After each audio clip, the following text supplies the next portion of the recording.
Hi, I'm Jonathan Jonas here at First United Methodist Church, where on Sunday morning we read from Matthew's Gospel, Jesus' great commission to his apostles, go make disciples.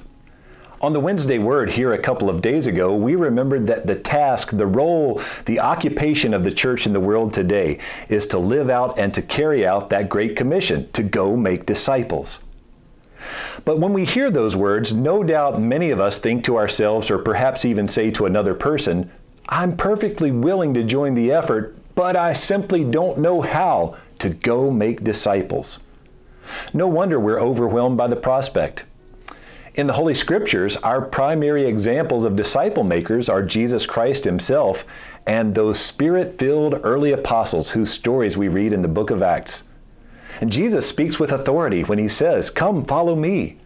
And those apostles like Peter and Stephen and Paul speak with the power of the Spirit articulately and impassionedly as they walk their listeners through the Holy Scriptures and describe how God has worked through the people of Israel and ultimately through the life and the ministry and the death and resurrection of Jesus Christ to usher salvation and redemption into the world. And we think to ourselves, I don't have the authority of Jesus Christ. I'm not articulate like those early apostles. How do I go make disciples? Lucky for us, early in the book of John, there are the stories of two men, Andrew and Philip, who are barely learning to be disciples themselves, but they learn to answer the call to go make disciples. At this point in the story, a couple of followers of John the Baptist have become followers of Jesus. Andrew is one of them. Listen to how he and Philip grow the kingdom as they share what they've experienced. One of the two who heard John speak and followed him was Andrew, Simon Peter's brother. He first found his brother Simon and said to him, "We have found the Messiah," which is translated anointed.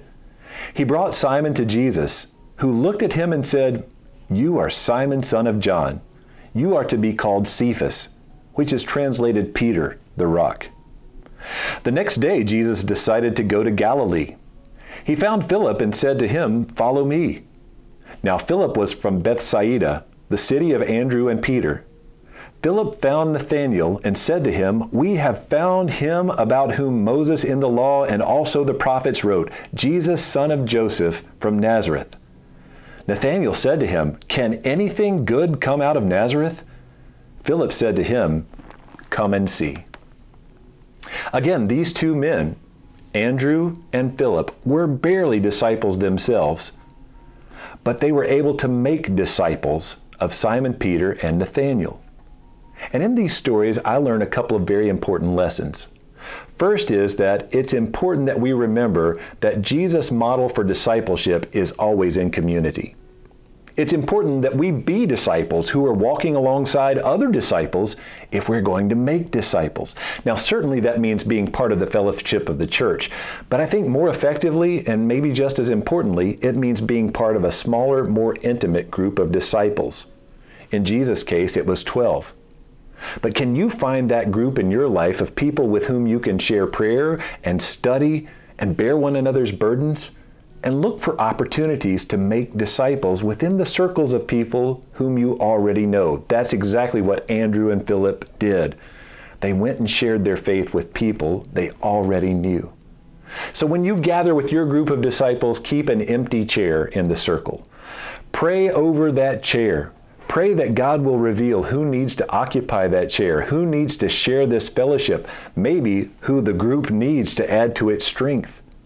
And it's as simple as doing what Andrew and Philip have done in this story. Simply saying to someone, "I have found something in my walk with Jesus Christ. Come and see. Come and share it with me." And maybe that's the most effective means that you and I can find of going to make disciples. So my prayers are with you this week, church. Certainly in this time of social distancing, it's more of a challenge. But I hope you find that group, or maybe even have that group of people with whom you can share your prayers, your burdens, your life, and your faith.